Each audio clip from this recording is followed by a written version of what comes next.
Mheshimiwa Rais wa nchi, yani mama yetu, amesema anasikitishwa na misiba, anasikitishwa na vifo, anasikitishwa na watu kupotelewa na ndugu zao.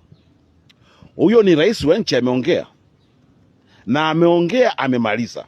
Maana yake rais amejitoa kwenye lawama. Rais amejitoa kwenye lawama. Sasa swali langu mimi ni moja. Ikiwa rais amejitoa kwenye lawama, wakuu wa vyombo vya usalama wanafanya nini ofisini? Wale wakuu wa vyombo vya usalama wanafanya nini ofisini? Kisheria wanatakiwa kujiuzuru. Mimi Mwandambo naendelea kusema, na ni Mtanzania raia. Kisheria wakuu wa vyombo vya usalama wanatakiwa kujiuzuru. Ikiwa rais mambo ya tarehe 29 ameakana hausiki, wakuu wa vyombo vya usalama wanatakiwa wasiwepo ofisini.